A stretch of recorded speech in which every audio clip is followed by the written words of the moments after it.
இன்றைக்கி என்ன அறுவடை அப்படின்னு சொல்லிட்டு பார்க்கலாங்களா? இது இன்றைக்கின்னு சொல்ல முடியாது. 2 நாளைக்கு முன்னாடி பண்ண அறுவடை.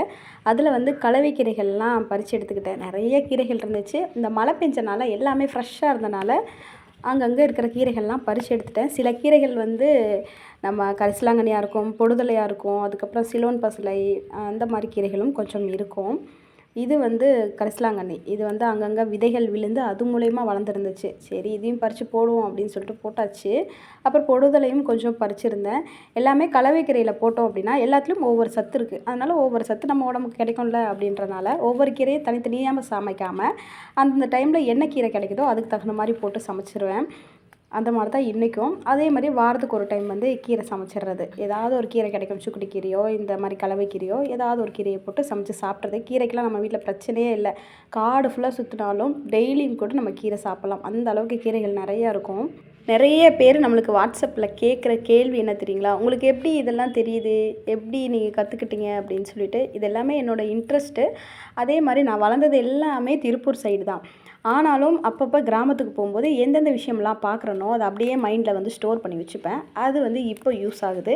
இது வந்து பாலக்கீரை. பாலக்கீரை வந்து நான் விதைகள் போட்டு வளர வச்சதான். அதுலேயும் அப்பப்போ கலவை கீரைக்கு வந்து பறித்து எடுத்துப்பேன்.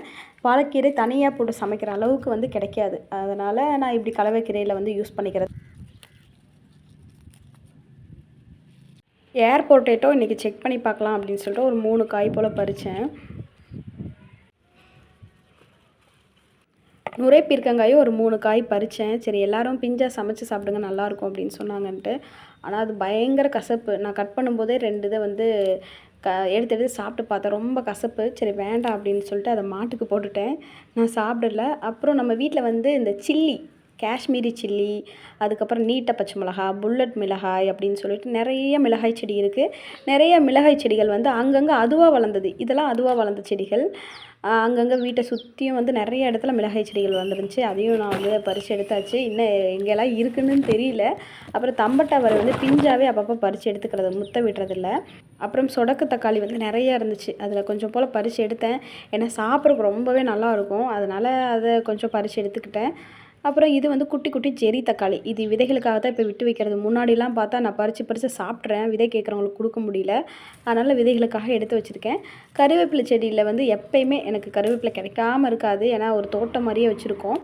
அப்புறம் செம்பருத்தி பூ வந்து டீ வைக்கிறதுக்காக கொஞ்சம் பறிச்சுக்கிட்டேன். அப்புறம் சுக்குடி பழம், அது ஏதாவது வேலை செய்யும்போது கொஞ்சம் கொஞ்சமாக பறித்து வாயில் போடுவேன். அதுக்காக பறித்தேன். அப்புறம் ரசம் வைக்கிறதுக்காக தூதுவளை.